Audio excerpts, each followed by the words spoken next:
seja bem-vinda a mais um bate-papo comigo. Uma daquelas conversas que precisamos ter quando a vida nos coloca de frente ao espelho e diz: e agora, vai fazer o quê? Hoje eu quero falar sobre um tema que mexe com muita gente, principalmente com as mulheres que, assim como eu, vivem o desafio de equilibrar maternidade e negócios. A pergunta é: realmente é possível conciliar negócios com maternidade? É Força em Forma de Voz, o nosso canal. Vamos juntas? Mais um Será que ela pode? Hoje com uma convidada super especial, uma pessoa querida. Esse canal só traz gente querida, né? Mas assim, de fato ela é muito querida, porque ela é a pediatra dos meus filhos. E é uma das coisas que a gente fala no canal, né? Sobre maternar, sobre crianças, jovens, adolescentes, sobre toda a culpa que recai sobre a mulher, né? A mulher moderna, que a gente se cobra, se culpa, tem que estar sempre bonita, tem que estar sempre perfeita, tem que estar sempre sorrindo, tem que estar sempre bem resolvida no trabalho, em casa, com os filhos. Só que esse plano, né, Mulher Maravilha, deu errado. E aí, na hora H, as crises, mágoas, burnows, enfim, N coisas vieram aparecendo ao longo dessa geração, que é a minha. Mulheres de 40, 50 anos. Talvez seja a sua também, ou de alguém próximo, mas aí é legal você saber como lidar com esses embates, né? Então, por isso que a gente lançou o Será que ela pode? No Será que ela pode? Eu trago a minha amiga aqui, ó, a Cris Gonçalves. Tudo bom, querida? Tudo bom, minha amada. Uma honra estar aqui com você. Que uma honra receber uma profissional assim. Gente, ela é muito CDF. E assim, pediatra também dos meus filhos, super profissional.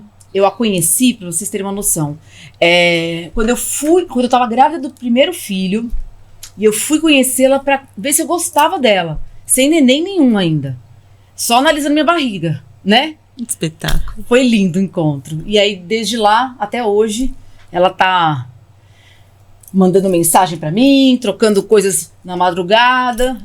Mas já melhorou bastante, né, Cris? Tamo junto. Tamo junto sempre. Então, olha, ela é pediatra especialista em neonatologista.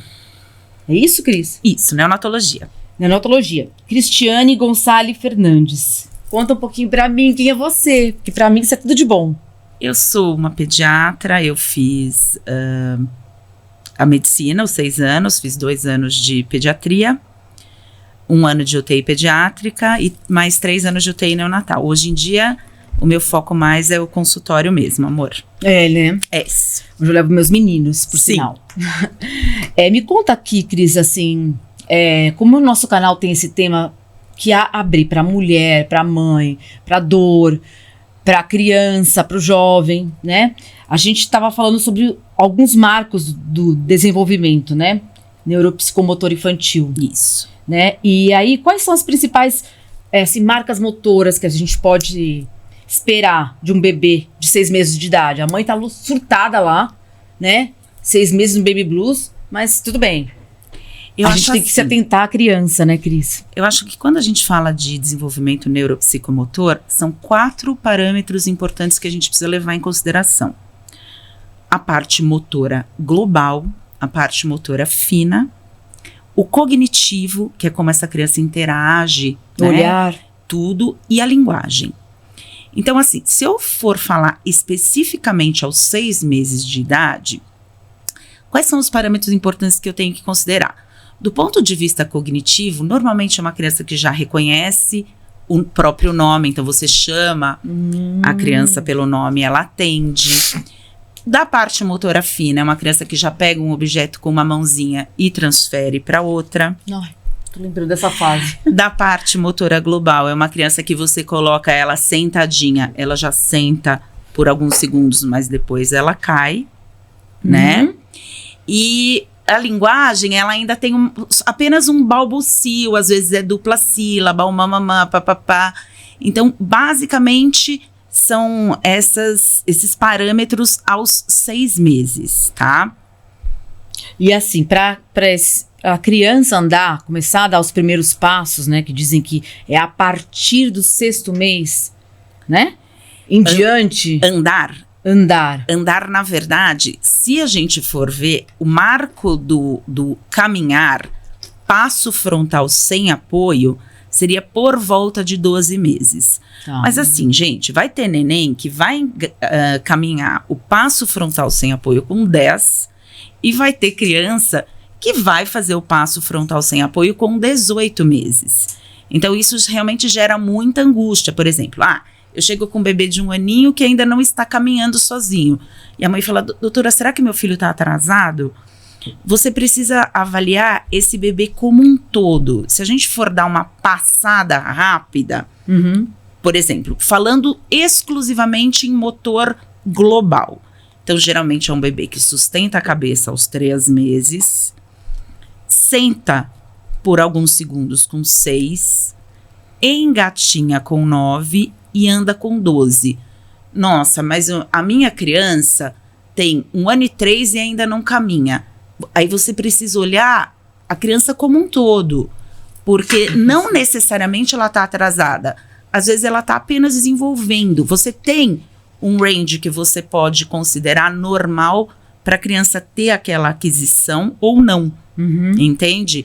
Então, sempre analisar o que vem antes do caminhar. Então, ela sustenta a cabecinha, ela senta direitinho, ela faz a posição de engatinhar, ela rolou com 4, 5 meses. Ai, gente, olha, por isso que a mulher, viu, fica com alguns sintomas pós-parto, porque, assim, rolar, eu lembro do Felipe rolando, batendo na cabeça, aí se sente culpada.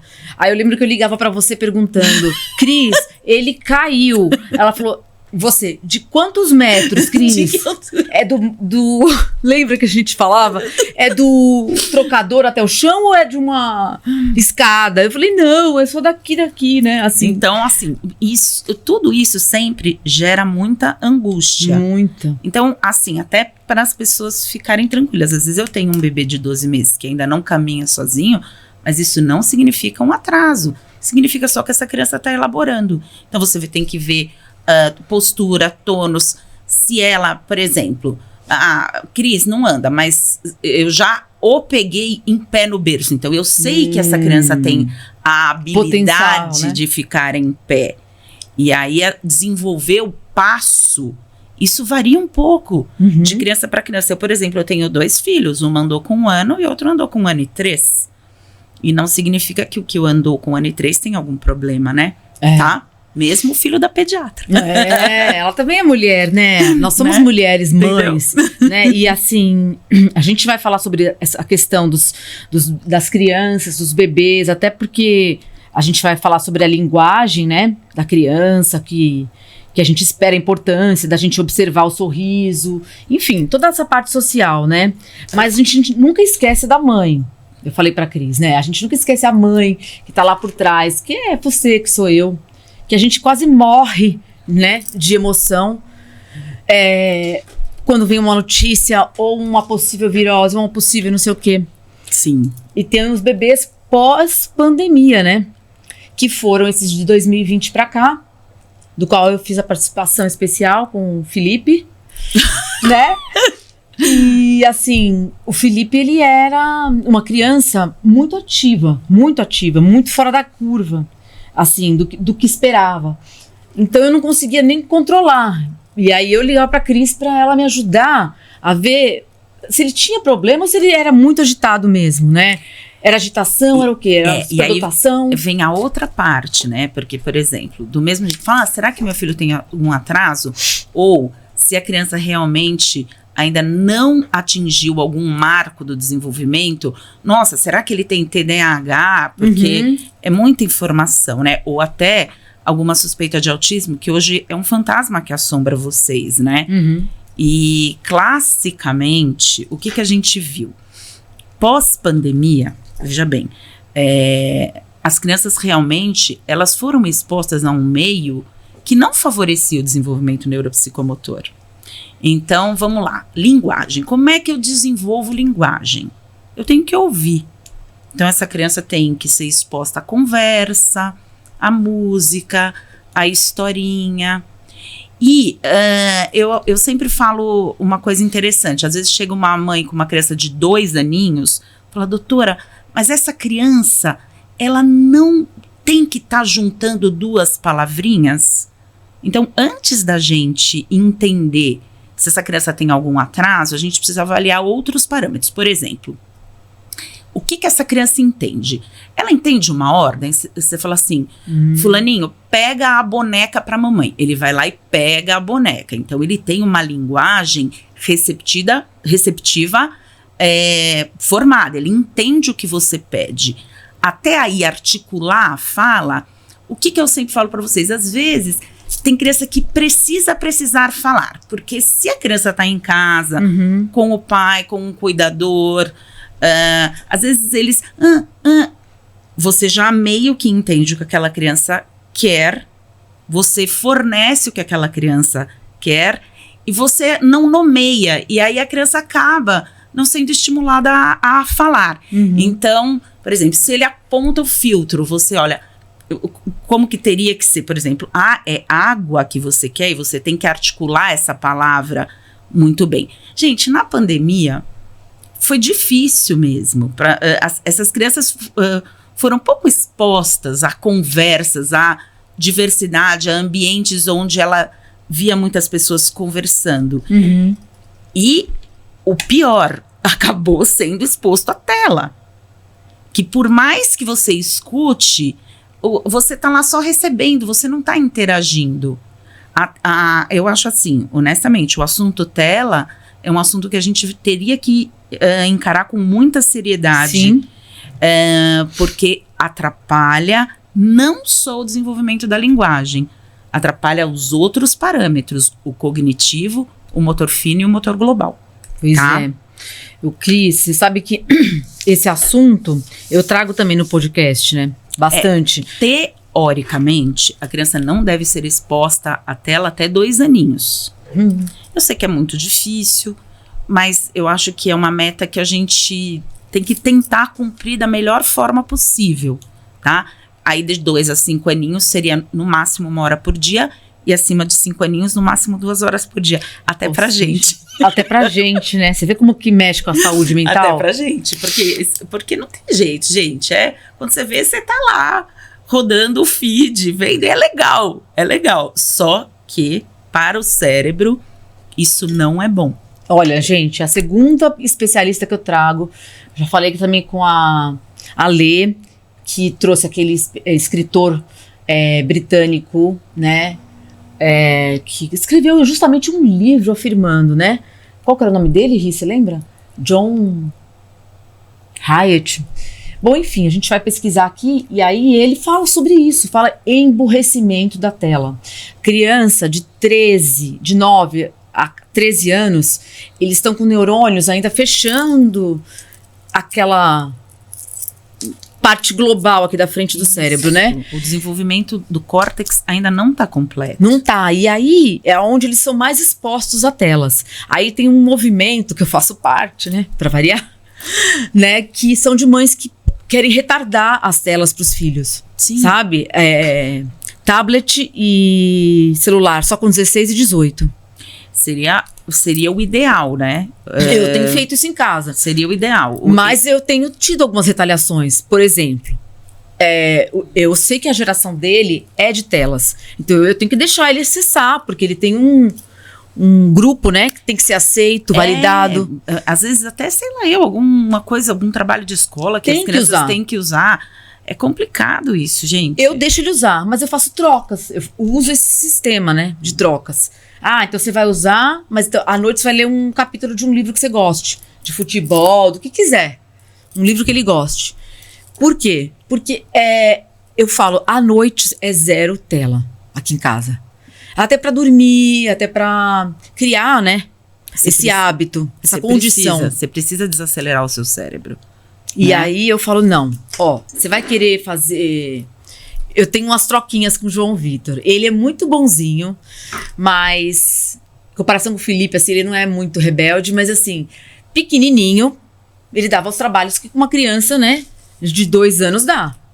E eu só conseguia respirar. Gente, eu não sei se com vocês é assim. Eu só voltei a respirar depois de 2 anos. Que eu falei assim, gente, agora sou eu de novo. Porque a maternidade tem disso, né? A gente mergulha num... Eu falo pra uma amiga, é um penhasco. Você se joga sem saber o que vai acontecer. E eu me via nesse penhasco muito tempo. Por quê? Porque você se anula. Literalmente, a maternidade é algo que é muito, muito delicado de falar. Porque só a mulher vive, só a mulher sente mesmo. O pai tá lá junto, mas não é ele que gerou.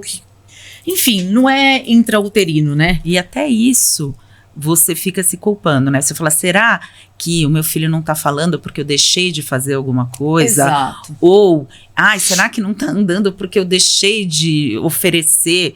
Não, na verdade, eu acho que o importante é entender que cada criança tem seu tempo, né? E que não tem erro. Tem algumas coisas que vocês devem ser orientadas. E assim, que nem, eu acho que isso faz parte da gente, do profissional de saúde, falar, olha, para essa criança adquirir a atividade motora, para ela engatinhar, para ela andar, ela tem que ser posta ao chão. Uhum. Então, você tem que ensinar, falar assim, olha, bota lá um tapetinho, espalhe os brinquedos, bota essa criança no chão, né? Observa o que ela faz. Então, aí põe a criança de bruço para fortalecer o pescocinho, que é o tal do tummy time. Abre a mãozinha da criança, põe paninho, brinquedo molinho, porque a criança nasce durinha. Ela vai perdendo a hipertonia de cima para baixo. Então, primeiro ela perde da mãozinha, que aí ela aprende a pegar. Com 3 meses ela vai atrás de um objeto, certo? Aí com 4 meses ela pega o objeto e leva a boca, porque ela também já começou a perder a hipertonia, que é durinho, né? A hipertonia é a criança ser durinha. Vai perder dessa cintura escapular e vai trazer as mãozinhas pra boca, né? Boca, pra linha média. Daí, você colocou de bruço, com 3 meses ela aprendeu a sustentar a cervical, deixar a cabecinha mais durinha assim. Depois, o que ela vai fazer? Ela vai esticar as mãozinhas e levantar o peitinho, que é a tal da esfinge. Uhum. Depois ela aprende a rolar, sentar. Tem mais ou menos uma prévia, assim, uma data prévia que é esperado, mas que cada ser humano é um. Isso, único, é isso, né? Que não precisa angustiar. E, eventualmente, se a criança não atingiu o marco do desenvolvimento naquele momento, não é porque você fez alguma coisa errada. Às vezes é da própria criança. Sim. Tá? Pais e mães, né, que se culpam aí. A gente se culpa por tudo. Você também é mãe, Cris, né? Então, assim, eu vejo, assim... Por mais que eu valide o que eu tô falando aqui, quando eu me encontro em situação de distanciamento dos meus filhos, eu sinto, eu devia estar lá, né? Não, será? Então, eu escutei isso de uma grande professora minha da Escola Paulista, que é a doutora Ruth Ginsburg, que ela é uma pessoa maravilhosa. Ela olhou para mim e falou, Cris, a gente sempre tá culpada para um lado. Ou a gente acha que a gente tá fazendo muito pros filhos, para casa e pouco pro trabalho, ou vice-versa. Então, assim, eu acho que cada um tem que encontrar esse equilíbrio em si e fazer sempre o melhor, né? Ter períodos de qualidade com os filhos, mas também, gente, às vezes a profissão não é só um negócio que você lutou para ter tudo. Às vezes é necessário, até do ponto de vista financeiro. Sim, dentro a mulher de ajuda casa, em casa, né? Se precisar. Né? Então, encontrar esse equilíbrio é essencial para todo mundo. E menos culpa.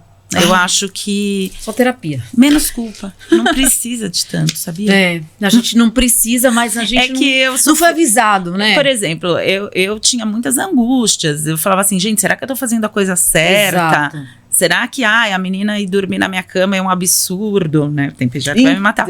Então, mas eu vou falar uma coisa pra vocês. Não, hoje, depois, a gente vê que fazendo as coisas com calma e criando com a essência, acaba dando certo. Hoje em dia, graças a Deus, que eu tô com uma de 24 e um de 21, a gente fala, nossa, acho que entre trancos e barrancos, no fim deu tudo Você certo. chega assim, né, aí vai lá, por trás, né, dos bastidores. Ninguém é perfeito. Gente, você tem noção a jornada que é a jornada de uma mulher que tem mãe. Não tem mãe perfeita, não tem filho perfeito. E agora a gente tem que aproveitar. Exato. Ainda quer que a gente aproveite, mesmo descabelada, os peitos pra fora, tudo louco. Esse daí é assunto para um outro podcast, Outro podcast, a gente traz ela aqui de novo pra gente conversar. Porque assim, eu sempre fui muito nas consultas com a doutora e levava os meus pequenos, né? E tinha essa descarga emocional de culpa, de medo. Será que eu fiz certo? Será que eu fiz errado? Será que eu posso fazer assim? Eu posso fazer assado? Então a gente sempre teve essa intimidade de papear, né? Sim. E graças a Deus, os meus 2 filhos não tiveram problemas assim com cognitivo, mas Isso. linguagem também não tiveram. Um é mais tímido, o outro era mais explosivo. Mas também, né, Cris? Linguagem, eles não iam ter problema, né? É. Com a mãe estimulando. Nossa, e eu estimulando, agora eu não estimulo mais. Eles não iam ter problema de linguagem, nunca. Ai, Isso aí não tinha perigo. Nossa senhora, o Felipe, ele fala da hora que ele acorda, a hora que ele vai O que deitar. será que ele puxou? Ontem eu tava assim, né? Tá bom, filho, tá Não, bom. isso é ótimo. Tá bom, tá. Porque pra Tá bom, você- mamãe tá aqui, validou você, viu? porque a criança, para ela desenvolver a linguagem, ela precisa ouvir o fonema. Né? Nossa, ele fala... Por exemplo, sabia que os fonemas que você tem a capacidade de falar todos os fonemas possíveis e imagináveis de todas as línguas. Porém, os fonemas que você não usa, que você não ouve, existe uma poda da sinapse, existe uma poda neuronal.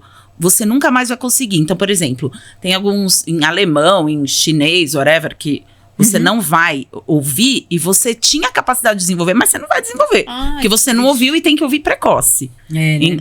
Então, assim, é por isso que às vezes, por exemplo, se eu tenho um casal bilíngue, Isso que eu falo perguntar. assim, olha, um tem que falar, eles falam a língua materna, né, que seria onde você Português. mora. Então, por exemplo, um fala português e o outro, olha, fala inglês, fala alemão, fala espanhol, um fala a língua Cabeça dessa nativa. criança. Então, e aí o que é, isso é uma coisa legal de falar. Às vezes a criança demora um pouco mais para desenvolver a linguagem, mas também quando desenvolve, ela desenvolve de uma maneira muito mais ampla e ela vai ter facilidade de aprender uma outra língua. Se ela foi exposta precocemente Não tem nem como. né? Então, isso é trabalho científico, já está aprovado.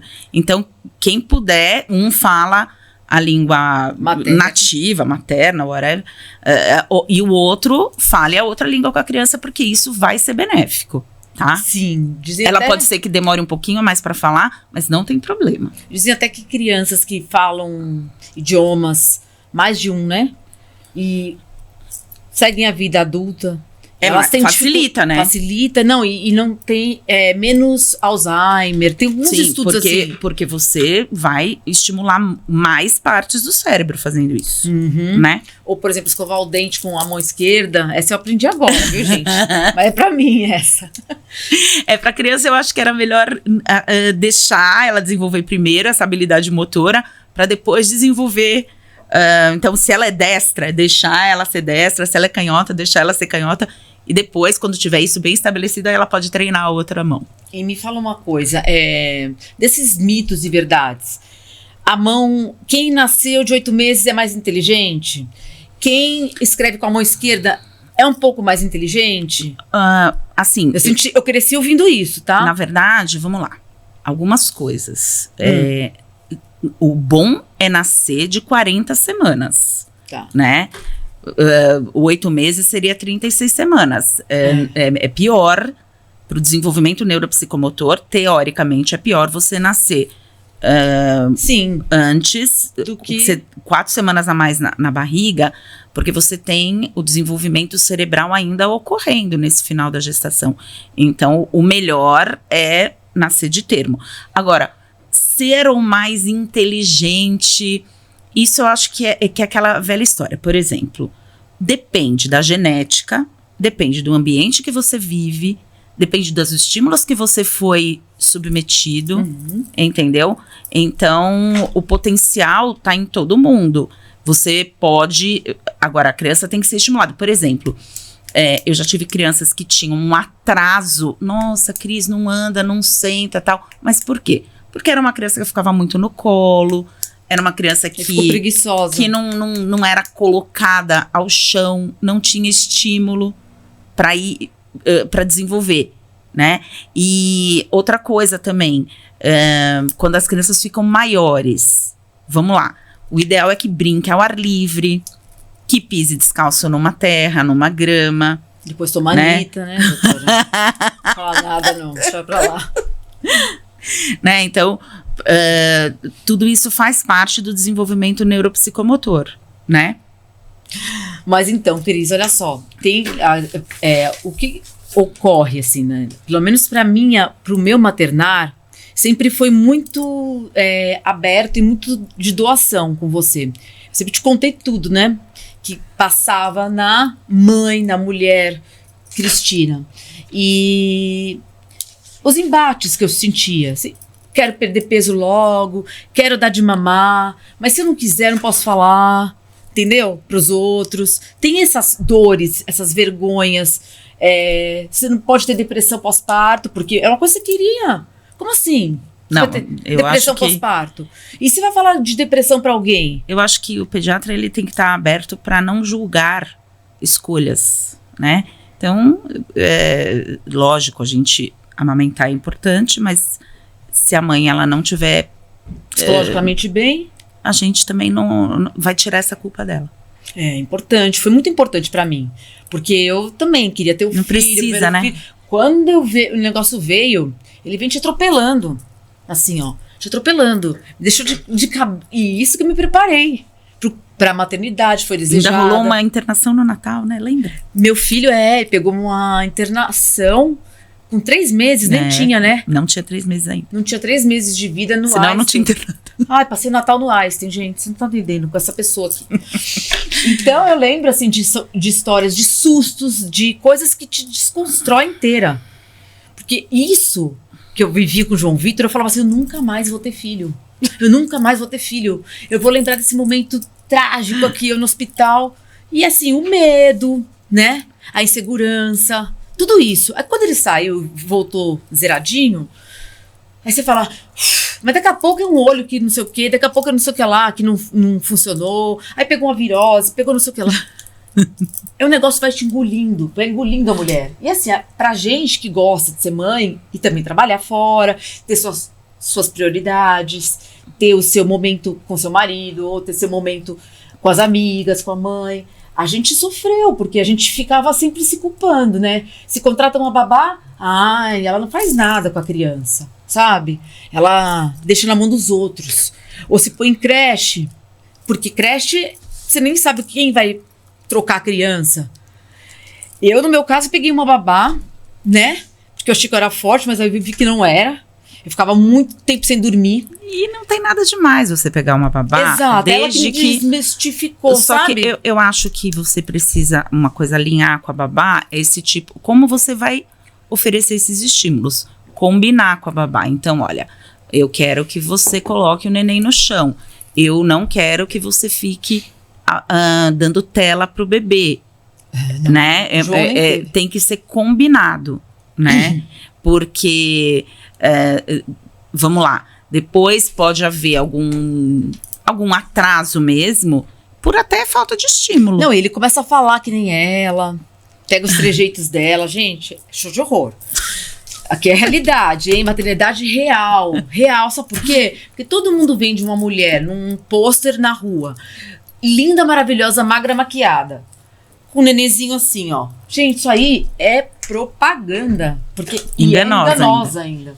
Porque a gente vem com hormônios, muitas dores, muitas culpas, muitos medos, sabe? Em relação a você e em relação a outro ser, né? Sim. Tem mulheres que são abandonadas pelo marido, ou viram mãe solo, ou a criança veio com algum problema e ela tem uma rejeição, sofre uma rejeição. Tem mães que não se permitem em nenhum momento ter fraquezas, sabe? Aquela mulher forte, sempre. E se ela demonstrar que ela teve alguma fraqueza, alguma dificuldade, o que vão falar? Que ela é fraca, que ela não consegue. Minha mãe conseguia, viu? Não sei o que você tá fazendo aí que você não consegue, os homens falavam, alguns. E até outras mulheres também. Nossa, minha mãe criou a gente com arroz e feijão, tô super forte. E tipo assim, por você ter uma babá, você é mais fraca. Não, você tem objetivos diferentes, né? Desnecessários. Mas isso aí veio como um vulcão, porque a gente já saiu de uma maternar que foi cobrado, porque é legal ter filho, hein? É legal. Legal ser casado e ter filho. Já check, né? Feito assim. Agora você vai mostrar que você é uma boa mãe e você é feliz. Check. Como que você faz isso? Ninguém é feliz o tempo todo, né? Ninguém é feliz o tempo todo, né? Ninguém é feliz o tempo todo, gente. Somos seres imperfeitos. Então, assim, não dá pra toda hora fingir que tá tudo bem. E aí a gente traz aqui casos, né? Dores. Por exemplo, eu tive 2 dores dos meus 2 filhos, né? Do João foi logo quando nasceu. Ele foi internado, né? Por uma... Infecção urinária. Infecção urinária gravíssima. Ai, gente do céu, olha... Nem falo, eu nem gosto de lembrar disso aí. Eu fiquei louca. E o Fefe teve uma mastoidite. Você foi premiada, Cris. Fui, né? E o Fefe teve o quê? Uma mastoidite. É aquele negócio no ouvido, pode subir pro cérebro. Foi. E dá Você foi ruim. premiada? Você foi premiada. Só que o Fefe, ele foi com... Mas deu tudo certo, graças a Deus. O Fefe, ele 2 foi anos. com 2 anos. O João Vitor, o meu primeiro, foi com... 2 meses. Nossa. Ele não tinha 3 ainda. Não tinha. Então, assim, não podia, tinha que ficar lá no internato. Não foi fácil, não. Não é. Aí você vê que você ama a criança. Você fala assim, poxa, que legal. É o momento que eu tô vendo que eu tô morta, mas se acontecer alguma coisa com esse serzinho, eu não aguento. Você levou uma rena. Você levou uma rena. Eu levei uma rena pro Natal. Pro quarto do Einstein. Ai, gente. É que era Natal. E aí, falaram que você já passou o Natal aqui, Cris. Eu falei, eu peguei na minha casa e fiz assim, ó. Tudo que tinha de Natal, mas que eu decorei pro João, eu levei pro Einstein e enchi as mesas. Mas você vê, mesmo com tudo isso, eu não, e eu posso falar, o João não teve nenhum prejuízo para o desenvolvimento neuropsicomotor. Então, assim, até se a gente puder deixar alguns sinais de alerta. Boa. O que realmente eu preciso me preocupar em relação ao desenvolvimento neuropsicomotor? Sinais de alerta, que eu acho que é importante a gente falar. Vamos lá. Um bebê que não sorri aos 2 meses. Um bebê que não sustenta a cabecinha aos 3 meses. Então, você põe o bebê de bruço, a cabeça fica molinha. Um bebê que não minimamente fica em pé aos 12 meses. Um bebê que não caminha aos 18 meses. Isso são atrasos, assim, que denotam sinais de alerta. A fala. A linguagem, é isso que eu te falo. Por exemplo, com 12 meses, é uma coisa muito interessante, porque eu me lembro, lá da Escola Paulista, a avaliação das fonoaudiólogas, o que elas falavam? Olha, o bebê com 12 meses, do ponto de vista da linguagem, ele tem que fazer, linguagem e cognitivo, né? Ele tem que fazer pelo menos um. Bate palma, dá tchau ou joga beijo. O que significa isso? Quando o bebê aprende a bater palma, ele viu alguém bater palma, ele entendeu aquilo e ele imitou. Assim como o dá tchau, assim como joga beijo. Então, eu vejo que eu tenho uma capacidade cognitiva de imitar o outro. Tá? Então, aos 12 meses, o bebê tem que fazer pelo menos um. Quer dizer, mas ele tem que ter sido ensinado a fazer. Bate palma, dá tchau, joga beijo. E quando trava em um? E, tudo bem, ele tem que fazer pelo menos um. E o idealíssimo é que balbucie algumas palavrinhas. As mães me perguntam, Cris, qual é o número de palavras que o bebê deve falar? Gente, é assim, às vezes o bebê fala 6 palavras com 10 meses, às vezes ele fala 6 palavras com 12, às vezes ele fala 6 palavras com 14. Então, o número de palavras não é tão relevante. Talvez uma coisa... É aquela coisa que a gente já falou. O bebê tem que entender o que você fala, que é a linguagem receptiva. Criança não olha nos olhos. Então, isso...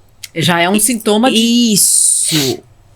O contato visual também é algo que a gente precisa analisar. Só que a criança que realmente não tem contato visual, o mais fidedigno... Isso, fala pouco. Então, por exemplo, um bebê que não sorri aos 2 meses é porque ele não observou a outra pessoa sorrindo. Jesus. Ele não teve essa interação com a outra pessoa. Daí ele não prestou atenção, não viu a pessoa sorrir e ele não sorri de volta. Então, isso é um sinal de alarme. 2 meses, a criança que não tem sorriso social. Outra coisa, 6 meses, um bebê que não responde ao chamado do nome. Ah, porque ele já sabe, né? Decorou internamente. Se bem que, tem que chamar a criança pelo nome, tá? Não, não adianta que cada um chama de um nome, um chama de apelido, ou chama... Aí a criança não aprende que o nome dela é João, entendeu?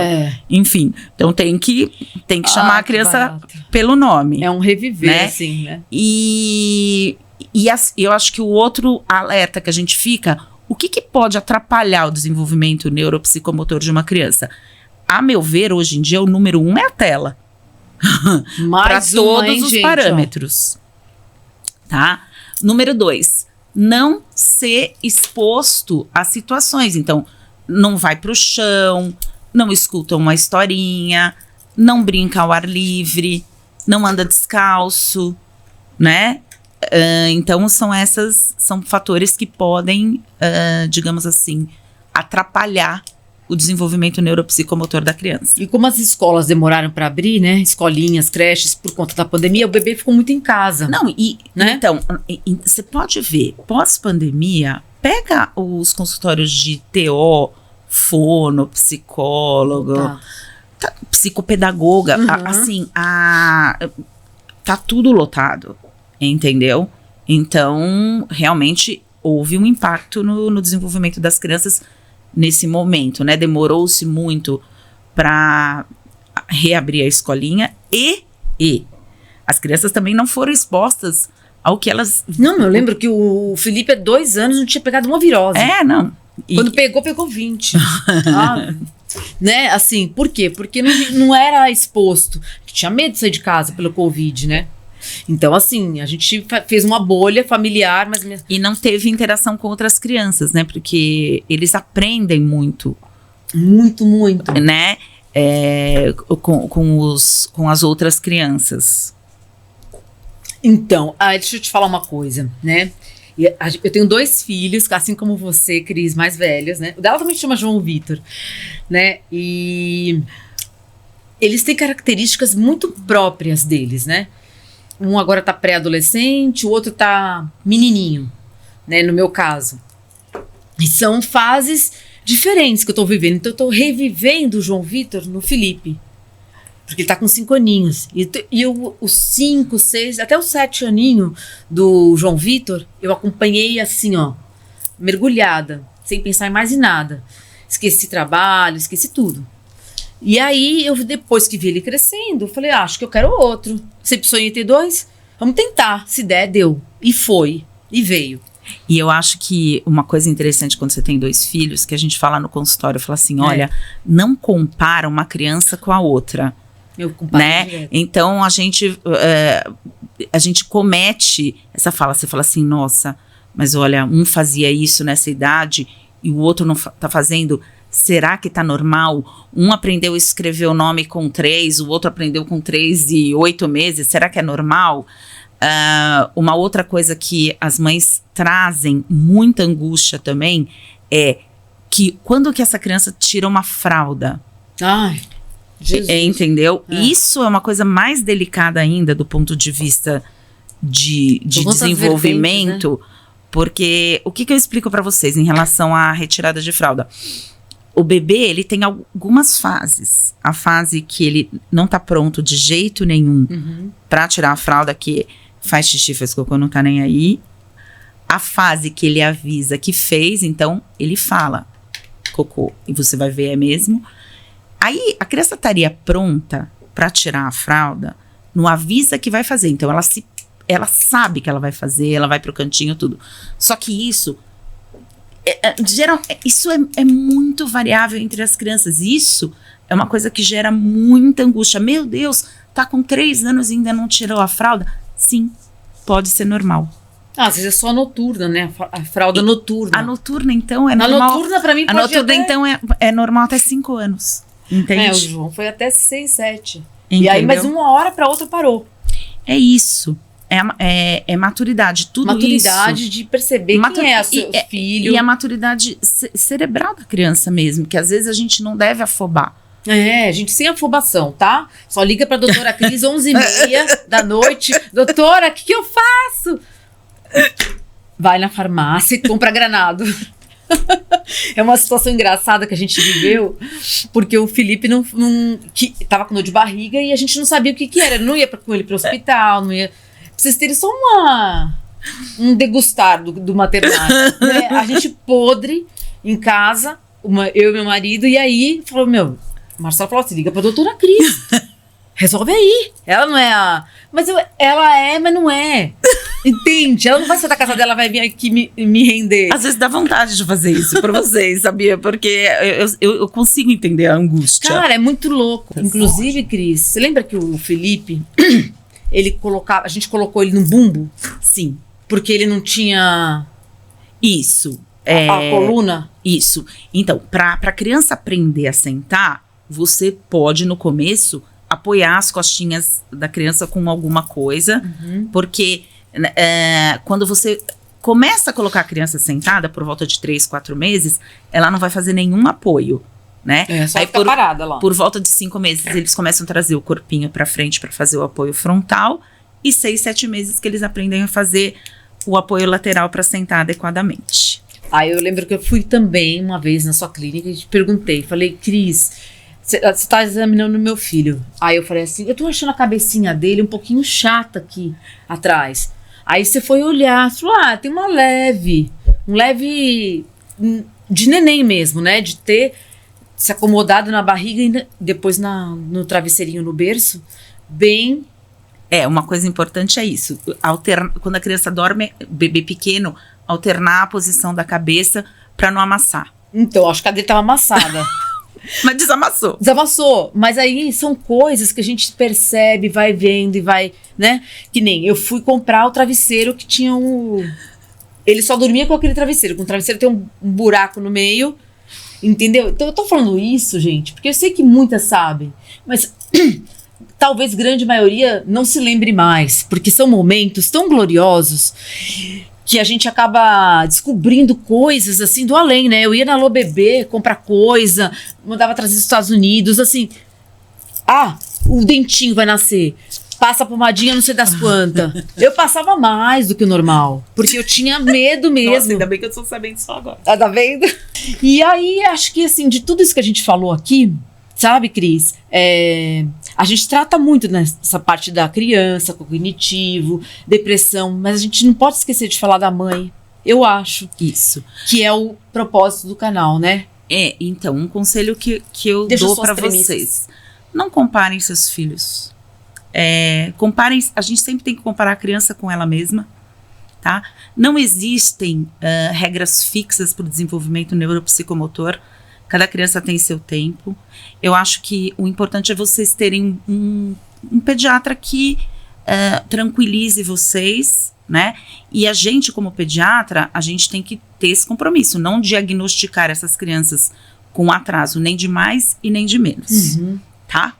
Ai, querida, maravilhosa. Ela foi minha terapeuta também. Minha terapeuta Tamo junta. Né, Cris? É uma sintonia muito grande. É uma honra cuidar dos seus filhos. Ai, obrigada, porque eu tô sempre te adoro.